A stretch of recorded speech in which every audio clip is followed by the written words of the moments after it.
¿no? Algo con lo que convivimos hace tiempo y duele volver a verlo. Y bueno, llegó a los medios de comunicación de una manera muy contundente. Nahuel, todo esto tiene que ver con desigualdad absoluta, ¿no? ¿Qué tal, Daniela? ¿Cómo estás? Bueno, bien ¿Cómo lo decías estás? vos y también lo decía recién Fernando, ¿no? La desigualdad como una constante. Y la desigualdad en una de las ciudades que tiene esta paradoja. Es una de las más ricas del país, tiene superávit y sin embargo tiene grandes grados de desigualdad.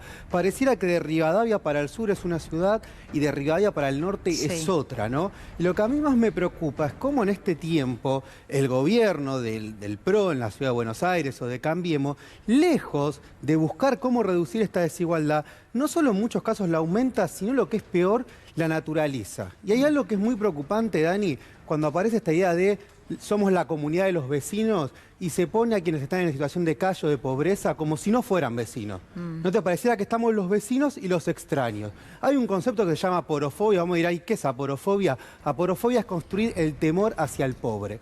Pareciera que el pobre es el excedente, pareciera que el pobre no es un ciudadano. Estamos los ciudadanos de la ciudad y eso que está ahí en la calle. Te sumo algo más, no solo es el temor. Ver. No solo es el temor, es la estigmatización por demás, ¿no? Porque no solo es el pobre que uno puede decir, bueno, tengo miedo porque me va a venir a robar, sino que además lo responsabilizo de su pobreza, lo culpo por esa pobreza, por la que yo no hago nada a veces, en muchos casos, por evitar también, ¿no? Y sin embargo hay que encima cargar con esa mochila, Totalmente. además de ser pobre. Aparte hablan de la cultura de los emprendedores, y para que haya emprendedores tiene que haber oportunidades, tiene que haber igualdad de oportunidades. Claro. No por el contrario, lo que hacer es agarrársela con el más débil, con el último de la filia.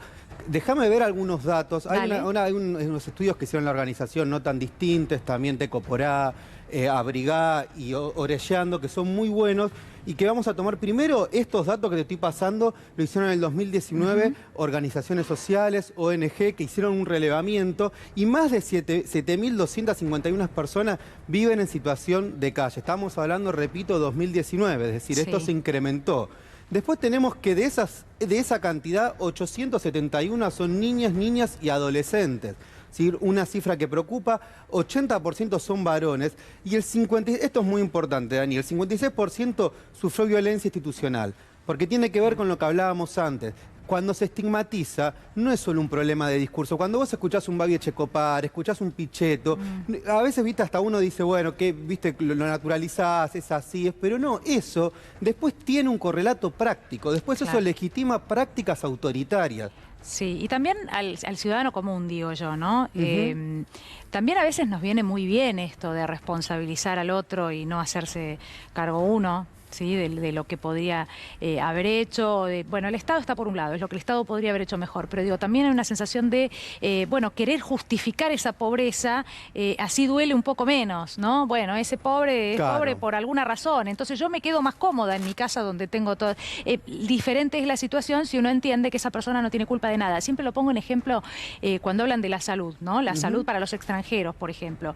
Hablo de los chicos, hablo de los menores, el hijo de un ciudadano boliviano que llega a la Argentina, el hijo de un ciudadano chileno que llega a la Argentina, el hijo de un brasileño. ¿Qué culpa tienen los menores que nada han hecho? Digo, porque a los adultos estamos muy acostumbrados a culparlos por algo, a responsabilizarlos y entonces sentirnos más cómodos. Cuando se trata de niños, está claro que no han hecho nada, ¿no? Es muy bueno esto que decís de que se usan como paliativo frente a la culpa o hasta incluso a veces la sensibilidad genuina que una persona puede tener. Entonces vos te regresás a vos mismo y te quitan las ganas de ayudar, por decirlo de una manera. Y aparte es tener una mirada como si la ciudad fuese una empresa. No es una empresa donde hay ganadores y perdedores.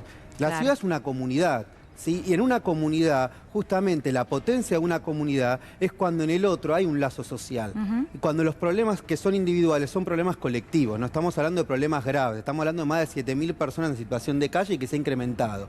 Entonces, ahora esto, como bien decía Fer antes, también hay que verlo en un marco integral, ¿no? Sí. Estamos hablando de una ciudad que, por ejemplo, rebajó más de 6 puntos en educación, ¿no? Para decir una cosa, estamos diciendo que el presupuesto de vivienda cayó en los últimos 4 años 21% en el 2021, ¿sí? Una ciudad donde más de un tercio alquila y donde tenés más de 500.000 viviendas ociosas. Estamos hablando de una ciudad en la cual el 50% de los que viven en situación de calle pasaron la cuarentena, esto te decía con el informe que te decían que habían hecho estos organismos, estas organizaciones No Tan Distintas y varios más, que era un dato cualitativo y cuantitativo muy interesante, que si el 50% pasó la cuarentena en el espacio público, estamos hablando de plazas, de parques, de calles o de esquina, y la otra mitad en algún centro de integración transitorio, ¿sí? Transitorio quiere decir que es algo que solo dura unos días y que después vuelven a la calle. Claro.